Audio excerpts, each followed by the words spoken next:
Hello, and thanks for stopping by. I have a question to ask. Why should I wear a mask? And what if I don't want to wear a mask?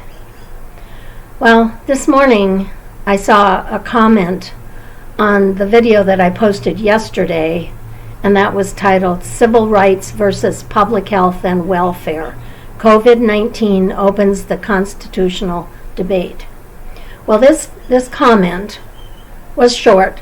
It said, and I'm quoting, "Mask of shame. Don't wear masks." Well, as you can imagine, sent me off on my another tailspin. But it's I've got to respond to it. This response seems to be belligerent rather than nonsensical or irresponsible. It reminds me of a teenager acting out against parental authority. In answer to the questions that I posted above, let me say this. If everyone wore a mask, whether they were sick or well, or if they were asymptomatic carriers, if everyone wore a mask, no one would be spreading the disease, and no one would get sick from the spread. But if only one person defiantly chose not to wear a mask, then all the people around are in jeopardy. And it becomes more of a question of compassion rather than defiance. I saw a plea made by a Detroit bus driver to wear masks after he was coughed upon on his bus by one of the riders. And I believe it was within 2 weeks that man died, that father and grandfather. It just broke my heart. So what is different about a person who is compassionate and one who is defiant? I can think of personality characteristics, but why the irresponsible behavior? I can't understand that.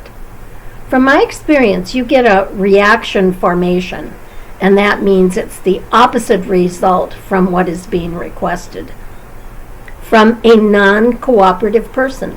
I can understand why teenagers act belligerent, because they want to be independent and they want to make their own decisions before the legal age of 18 allows that complete freedom from parents' responsibility. When I was young, the answer that I always got from my father when I dared to ask why would be, "Because I said so. And as long as you are living under my roof, you will do what I say." There were no ifs, ands, or buts about it, and he would even add that to his monologue. So how far can we go in asking rather than requiring people in public to wear masks? In New York, the riders of public transportation were required to wear masks a few weeks ago. Then a video of a man being dragged off of a bus by policemen and security guards because he refused to wear the mask, and that video went viral.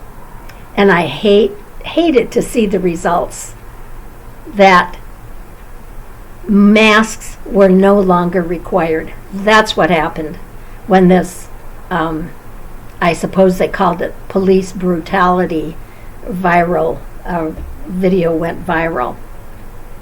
Well, then we ask, why are so many New Yorkers are getting sick and dying? In my mind, I always remembered that the spread of COVID-19 takes only one person to become a hot spot or an epicenter. And from the very beginning, it was one infected person in Wuhan, China, that began the outbreak, that led to the epidemic, and eventually to the worldwide pandemic that we have now. Just one person. Well, that means if one person in Wyoming, where there's no stay-at-home or mask required demand, mandate issued yet.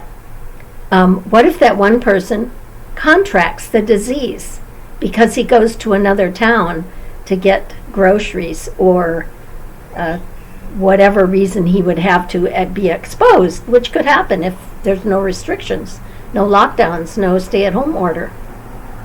They could become that person zero again and start the spread of the disease in Wyoming.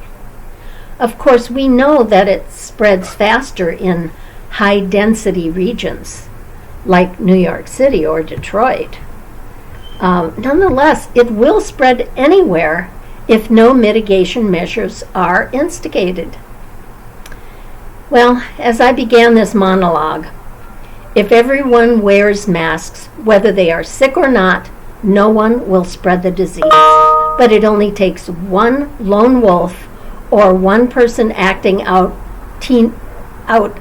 like an acting out teenager or an adult, then that puts everyone in jeopardy. So I ask, what will it take to get everyone to wear masks? It is not the conscientious, nor the responsible, nor the compassionate ones that we worry about. It is that lone wolf, or the one with a chip on his or her shoulder, the nonconformist, the defiant, that will be problematic. Well, since we live in a democratic society, people are concerned about civil liberties and privacy. And sometimes those concerns weigh above the ideas of health and welfare of all. If wearing a mask becomes mandatory across the country, how will we handle that person who kicks and screams in defiance? The mandate will have to have consequences of non-compliance. China, being a communist state, handled it by loading non-compliant persons into paddy wagons and take them off to who knows where. And back in February, I saw the writing on the wall when I posted a video anticipating the panic that would come to our country when the pandemic seeps through our borders, and it did happen. I said, is panic coming? Panic is coming. And yesterday, I added to that video and I said, panic is here, when I saw the demonstrations on the steps of the Capitol building in Lansing, Michigan. And I show a picture here that is really scary, with armed demonstrators amidst the others. At the onset of the pandemic, I heard Europeans talk about what would happen in the U.S. when the disease runs rampant and people are allowed to bear arms. That was their fear. And that thought brings nightmarish scenes to mind. I've heard rumors that the National Guard is in place to enforce whatever federal regulations or state regulations are mandated. If it gets out of hand, the president has recently threatened that he has absolute power. Whether that is true or not, and I don't think it is true, because we're protected by the Constitution and checks and balances of the judicial system and the congressional system, legislative arm of the government. But Congress is being prepared to adjourn, and President Trump has actually said that he will intercede and adjourn Congress to circumvent the process of law that, should he find it necessary, to enact martial law. That's my fear. Martial law will certainly result in civil unrest, mutiny, and possibly a civil war that will have no good end. To me, that means, is it worth risking martial law or civil war not to wear a mask? Weigh the consequences of such a simple act of compassion. Let me leave you with one thought. Remember, it takes only one infected person, with or without symptoms, not to wear a mask, that will put us back to square one.